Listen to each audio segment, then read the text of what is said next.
This is the story of Dan, Ellen, and the Lind family who emigrated from Norway in the late 1800s to settle on the rugged North Shore, where it is now called Castle Haven. This information was taken from the book Our Family's Voyage, written by Barbara Ann Swenson and Helen Steen. A history. In 1940, Mother wrote about herself and her children. My name is Ellen Regine Carlson, born at Stadsbygden in Trøndelagen, Norway on May 9, 1870. My parents' names were Carl Paulsen and Christine Christofferson. Father was 91 years old when he died. Mother was 69 years old at her time of death. When I was 7 years old, Father sold our home and moved to Losnes in Flattinger, where he bought a new home. He was a fisherman. My grandmother's name was Randy, and she lived with us until I was 12 years old. I had 2 sisters and 2 brothers at that time, but later another brother was born, so there were 6 of us in the family. We grew up together and had many happy times. My oldest brother, Christian, married and decided to go to America in 1888, and he settled in Duluth, Minnesota. 4 years passed, and I got the urge to get out into the world, so I also went to America, forsaking Norway on May 26th and arrived in Duluth, Minnesota, June 14th, 1892. I spent the summer with my brother Christian. In the fall, I met Daniel Lind, who had recently came from Norway. He was born in Leksvikstranden in Trøndelagen. We were married in April 1893 and lived in Duluth for 3 years, spending our summers on Isle Royal. We took up homestead at Castle Danger on the north shore of Lake Superior. We were one of the first pioneers to settle here in 1896. 3 children were born in Duluth: John, David, Helen, and 8 more were born later: Edgar, Borghild, Nellie, Agnes, Marcus, Håkon, and Doris. They were all born on the homestead, and Carl was born in 2 harbors. All the children are married except Edgar. Our oldest son, John, drowned in Lake Superior in 1912. My husband, Daniel, died in July of 1933 at the age of 65 years. He had been disabled for 10 years due to a fall he suffered while shingling a neighbor's roof. All my children are kind towards me. I am soon 70 years old, and I have 12 grandchildren. My youngest brother, Olaf, came from Norway in 1900, and he worked for the railroad in 2 harbors until he was killed at work in 1937. My brother, Johan, lived in Tacoma, Washington, where he died. My 2 sisters, Karen and Caroline, lived in Norway. In November 1905, there was a bad northeast storm, and I was at home alone with the small children. I sat up all night because I was too afraid to go to bed. When I looked out the next morning, I could hardly recognize the place, as the waves had almost dashed up as far as where the house was standing, and all the trees were blown down. It had been blowing a 72-mile-an-hour wind. Daniel had gone to town, and it was impossible for him to get back home until the storm subsided, so I will never forget how terrible it was. We lived here for 25 years before a road was built, so we could ride in an automobile. Our only means of travel had been the lake, and there was a passenger boat by the name America that serviced the North Shore. The school teacher would always come up on this boat, and she would stay through the season at our home. I kept the teachers for 18 years. We had to go to 2 harbors to get our mail during the summer, but in the wintertime there was an Indian by the name of Bear Grease that delivered the mail by dog team as far as Grand Marais. He suffered many hardships doing this. He had to go ahead of the dogs to break the road for them sometimes, and of course wore snowshoes doing this. We always had 1 or 2 hired men to help with the fishing during the winter. There were many hardships, but we have a nice home now and have it good. Mother passed away May 9th, 1947. Castle Danger to honor its pioneers, written April 26, 1931. Somewhere about 35 or 40 years ago, 3 fishermen and their families left Duluth, where they had been making their homes, and located on the sand beach of Castle Danger, now the property of Old Wick. We are told that times were hard those days, and work was hard to get, so these people decided to settle here, where land could be taken as homestead, and build their homes many miles from a neighboring settlement. They were 40 miles from Duluth, with no means of travel at their disposal, save the lake in their sailboats or fishing skiffs. However, these fishermen, Dan Lind, Old Wick, and Tom Lind, had fished as young men on the coast of Norway, and Lake Superior, with all her storms and dangers, held no terrors for them. They delighted in the clean blue sweeps of water, the beauties of the forest about them, and the game and fish which were abundant everywhere. As for the three women, they believed that their place was by their husband's side, and just what their experiences were in bringing up large families under the conditions existing at that time would be hard to relate. These were the days when Indians were frequently seen on the North Shore and giant pine trees clothed the hills. Today we can only judge the size of those trees somewhat by the enormous stumps which still stand in the woods, but we can never know the feeling of awe which such trees would inspire as they stood in the forest after centuries of growth. Amid such environments, the three families proceeded to make their homes. Fishing was the only means whereby a living could be earned, and as now, there was a good season and very often bad seasons too.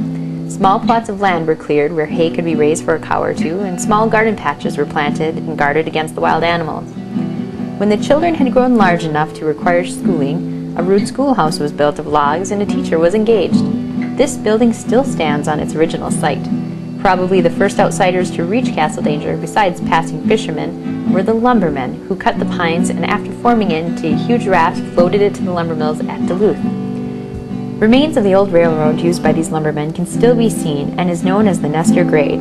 Later, small lumber companies cut much of the spruce and balsam which the pine lumbermen had scorned. Several years later, John Jensen and Emil Ederson also moved their families to Castle Danger. They had resided at Split Rock when a forest fire destroyed their homes, and they decided to cast their lot with the three families at Castle Danger. Along about 1920, rumors began to be heard of a road that was to be built along the shore that would open up this country and connect all the isolated settlements along the entire lakeshore with Duluth and the outside world. The first of these road builders were the surveyors who surveyed the territory from Cross River to Two Harbors. These were followed by the construction crews, and before long, a beautiful highway threaded its way through the forests and hills, and the dreams of a road were realized. The three families now realized that they could own an automobile and make the trip to Two Harbors in a half hour. The first of these road builders were the surveyors who surveyed the territory from Cross River to Two Harbors. These were followed by the construction crews, and before long, a beautiful highway threaded its way through the forests and hills, and the dreams of a road were realized. The three families now realized that they could own an automobile and make the trip to Two Harbors in a half hour, where formerly they were lucky to make the trip to town and back on the same day. Sometimes a northeastern would come up and it would be many days before a trip on the lake could be undertaken. With the completion of the highway came other changes. Tourists from all parts of the United States arrived to enjoy the beauties of an unspoiled land and cool their overheated bodies by Lake Superior's water. And so the three families lived on, accepting the changes as they came. Sons and daughters grew to manhood and womanhood and built homes of their own at Castle Danger. Tourists also bought land where they could build summer homes. This brings us to the present. The three families are still living at Castle Danger. Their children have children of their own who enjoy the same beauties of nature which their forefathers knew, but will never know the thrill of battling the wilderness as those pioneers knew it. There are now 16 families at Castle Danger who own their homes and take an active part in all that concerns the good of their community. In place of a one-room schoolhouse, the children now ride to Two Harbors in a luxurious bus and have all the advantages of a city school.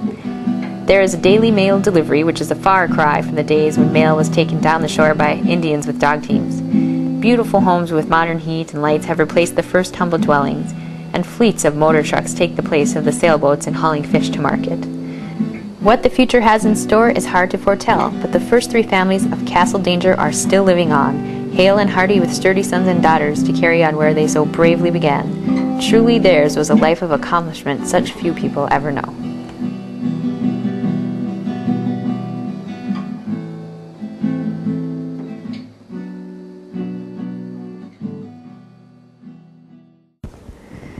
Castle Danger, pioneer is dead. Dan Lind, outstanding Lake Company pioneer farmer, passed away at his home July 25, 1933. Taken from Two Harbors Chronicle.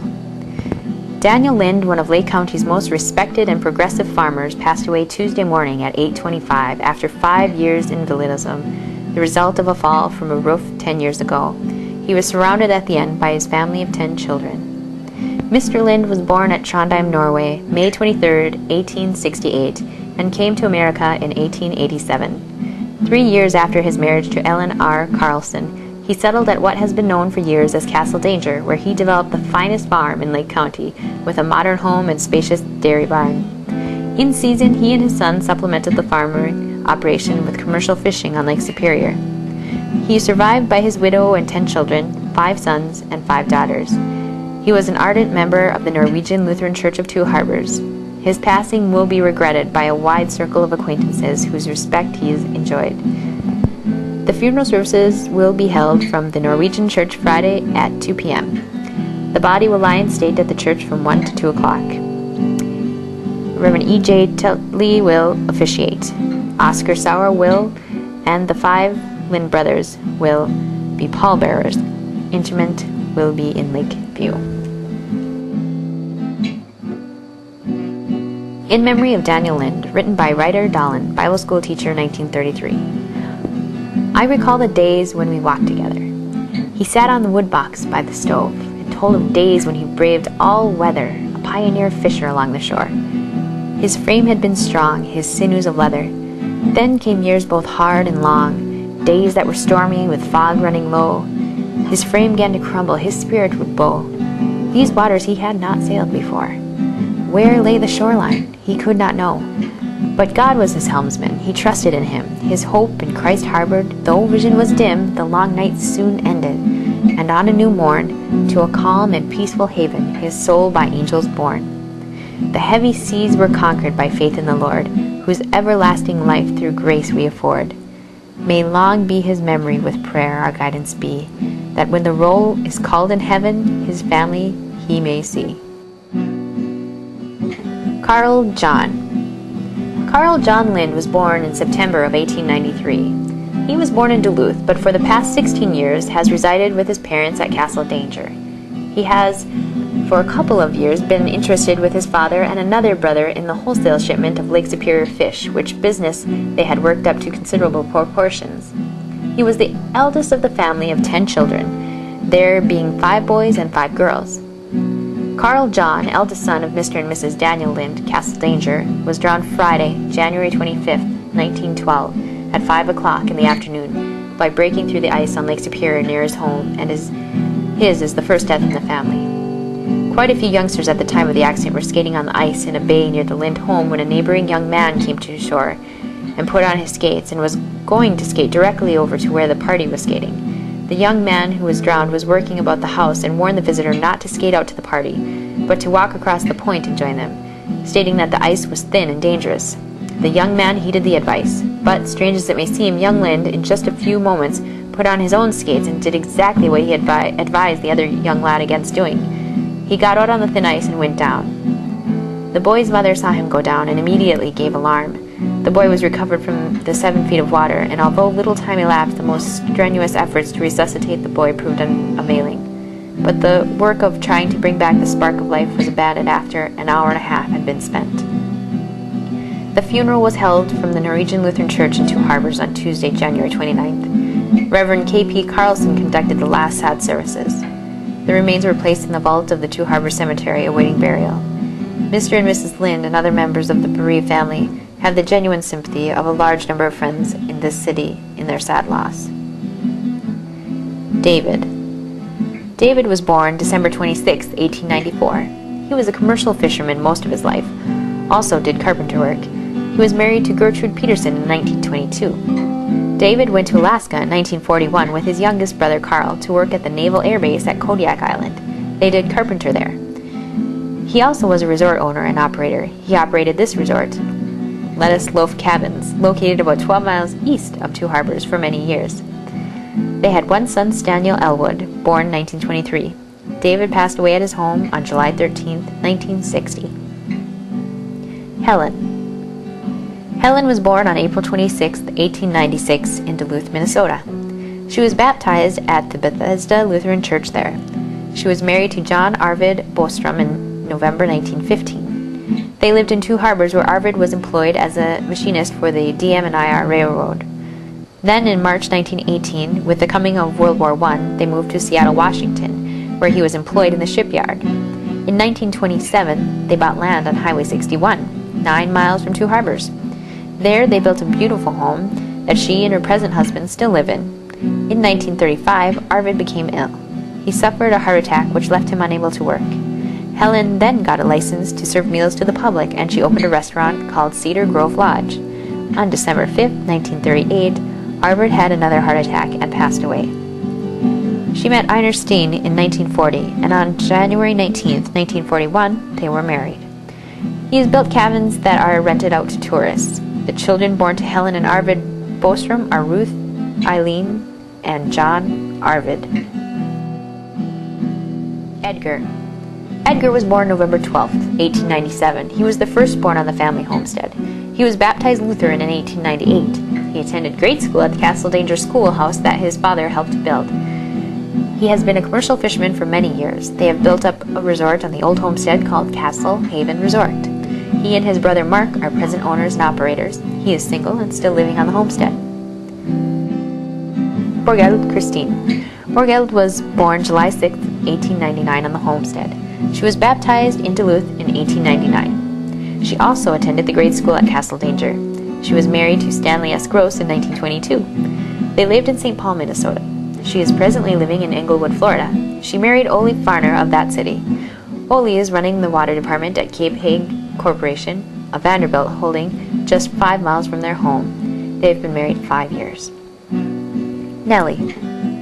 Nellie was born July 13, 1901. She was baptized in Duluth later that year. She went to school in the one-room schoolhouse and finished the 8th grade there. She went to high school in Two Harbors and graduated from there in 1920. After finishing high school, she did house cleaning for 2 weeks, for which she got $10, and with that in her pocket, she went to Duluth to look for work. She was employed by the Duluth Paper Company for 2.5 years. She then met and married Dean Magnuson of Two Harbors in 1823. They built a home on the shore of Lake Superior, about 10 miles east of Two Harbors. There, they built cabins that are rented out to tourists during the summer months. Dean had been employed by the DM&IR Railroad for about 35 years. He just recently retired in October of 1964. This past summer, Nellie, along with her daughter Gretchen, drove to New York. They took in the sights and really enjoyed the trip. They also stopped to see Niagara Falls. Upon Dean's retirement, they plan to operate their resorts and take life a little easy. They have one daughter, Gretchen Alice, born April 17, 1937. Agnes. Agnes was born November 20, 1902. She was baptized in 1903 in Duluth. She attended grades 1 through 8 in the same one-room schoolhouse at Castle Danger. When she was 6 weeks old, she got the whooping cough, and more than once her father thought she was taking her last breath. They make them tough on the North Shore. Agnes remembers at the age of 11 she needed bread. Also, the girls in the family had to work right along the boys dressing fish. She recalls one day when the fish barrel got the best of her. Her father caught her just before she hit the concrete floor. She remembers many such incidents as this one.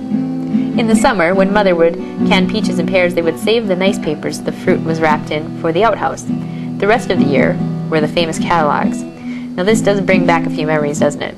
350 bushels of potatoes, as a matter of fact.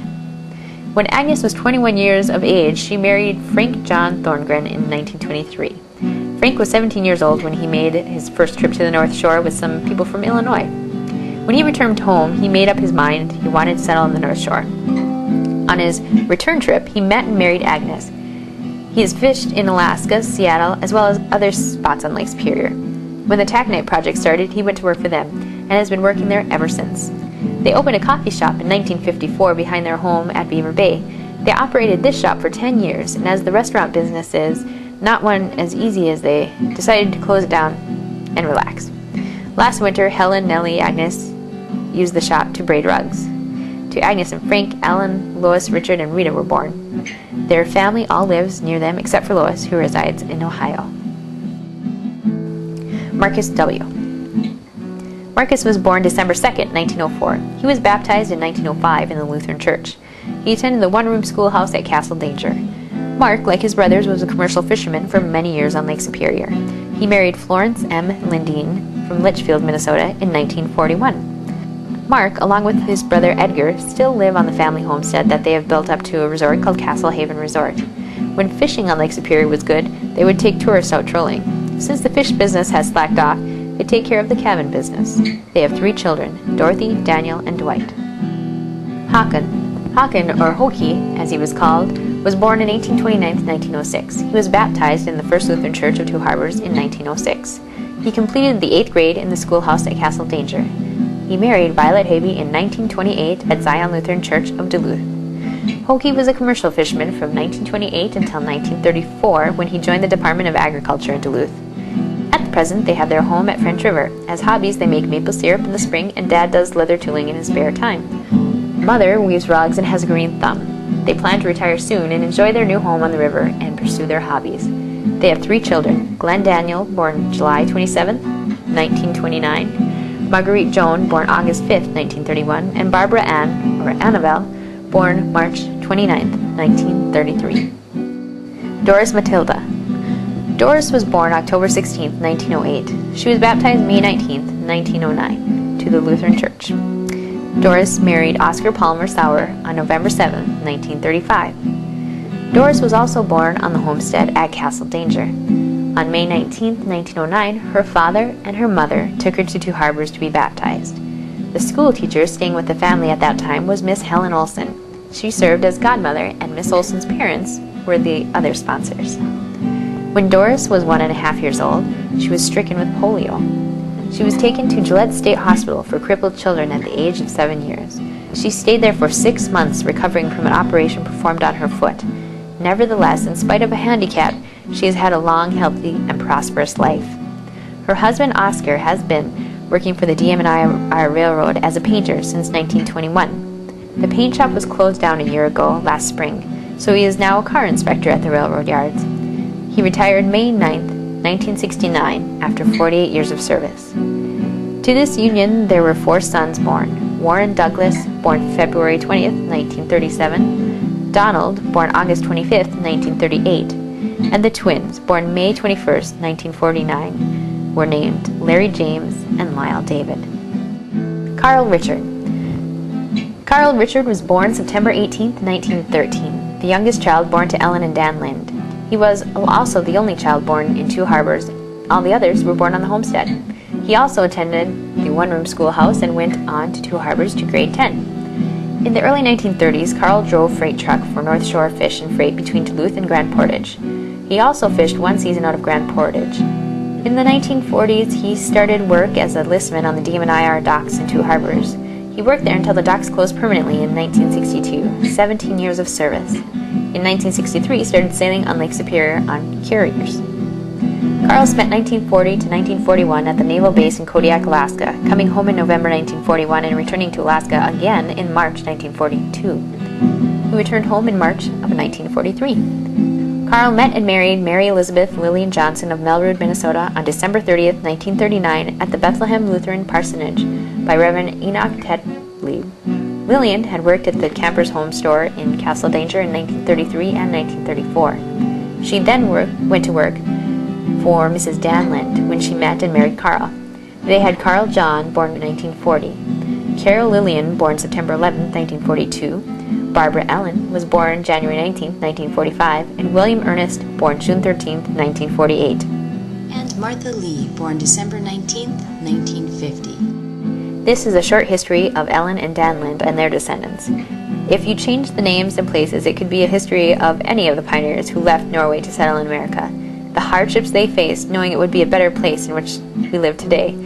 Blessed be the memory of our early pioneers. Ode to Ellen and Daniel. From across the sea they came, to dwell on the shores unknown to them, far away from friends and home. Together they did well. Far across the sea they sailed, with thy help they never failed. Raised their children by thy grace, the church stands in their place. Bless our dear ones here, Lord, and those who dwell above. Our thoughts are always with them for peace and hope and love. If our thoughts would always lead us home again, bless each one of us, Lord, till we meet again.